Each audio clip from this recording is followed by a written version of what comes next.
This book is called Pumpkin Hill by Elizabeth Spur and illustrated by Whitney Martin. Pumpkin Hill.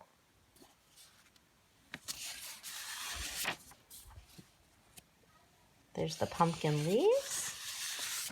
There once was a pumpkin, a lonely, only pumpkin, that grew on the brink of a great green hill.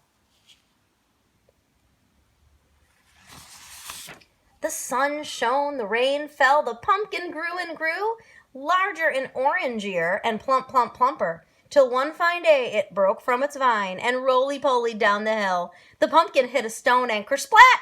That was that. Or was it? Look at all those animals trying to get away from that pumpkin that's breaking up. The pumpkin seeds lay on the soft, fertile earth, which soon wore a blanket of snow. In spring, the farmer came with his horse-drawn plow, scattering the seeds across the great green hill. But he and his wife could not agree. Barley or corn, alfalfa or hay, so the hill was left unplanted, except for the pumpkin seeds. They're down in there, buried. You can't really see them. And what happens when you bury seeds? Think about that. You're about to find out.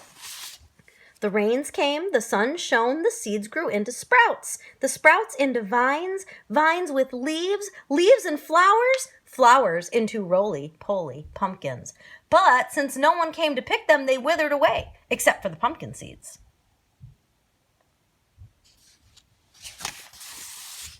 In spring, the farmer plowed once more. Tomatoes, potatoes, turnips, the hill remained unplanted except for the pumpkin seeds. Sun and rain, once around again. Sprouts, vines, roly-poly pumpkins, which withered away except for... Once again in spring, the farmer plowed but didn't sow. Little did he know he had no need. Beneath the soil, a crop was widely planted. Those hardy little pumpkin seeds, they grew in sun and rain, from small green lumpkins into round fat plumpkins. And there's the farmer back there. He's just planting other seeds, and he doesn't even realize he's already got a pumpkin patch. Because the farmer lived on the far side of the hill, he did not see that the land had turned a bright orange with a mass of roly-poly pumpkins.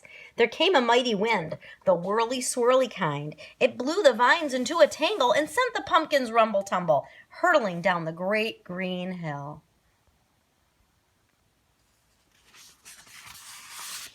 The valley town was wakened by a roar as loud as thunder, as thousands of pumpkins thumped and bumped down the slope. Behold, a golden avalanche. Look at all those pumpkins falling down the hill. And all the people and the animals and cars are trying to get away. Traffic jammed, shops shut. What a delightful disaster. The pumpkins bonked pedestrians and ricocheted off walls. They rolled into the marketplace and tumbled all the vegetables into a giant tossed salad.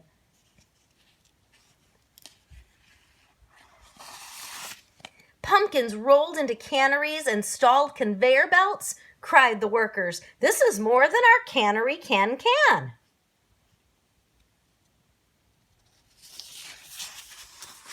One could not help but chuckle to see uppity folks struggle with those most unruly roly-polies. Who could stay a grouchy grumpkin among those jolly, bumping pumpkins? Look at all those happy faces because they love the pumpkins. The mayor called a meeting. What shall we do with this preposterous predominance of pumpkins? Make jack-o'-lanterns, cried the children. Remember, it's almost Halloween. So the mayor decreed that each citizen must take home a pumpkin to carve.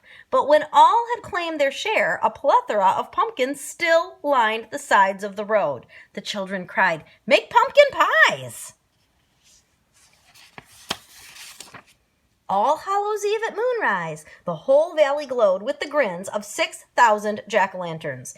The night air wafted the scent, spicy and sweet, of 3,005 pumpkin pies. Children dressed as ghosts and goblins paraded on the green. Each held a candled pumpkin. What a blazing Halloween! The farmer apologized for causing such a mess. The frazzled mayor shouted, "No more pumpkins!" The farmer and his wife talked head to head. Then he announced to the crowd, "I'd like to set aside my great green hill for all these children. They can run here, they can hide, ski, slide, or pony ride. They'll grow healthy, they'll grow tall on this land that I will call Pumpkin Hill. A propitious solution," said the mayor, "for our pumpkin pollution." Then the mayor imposed a harsh punishment on anyone who scattered pumpkin seeds. The guilty one must gobble 15 pumpkin pies within a quarter of an hour. That is the reason why on Halloween, after carving grim faces with fire-lit eyes, children salt, roast, and eat for supper or snack those perniciously prolific pumpkin seeds. And in the end of this book, it shows you how to grow a pumpkin and how to make pumpkin seeds that you can eat so they don't fall on the ground and grow more pumpkins. And look, there's a thinking page on the back of this book. Oh, hold on. You know what I think? I think this is one of those books where we can open it up and put it upside down. Oh, it sure is. Look at this. There's the back page and the front page. They go together. And that is the end.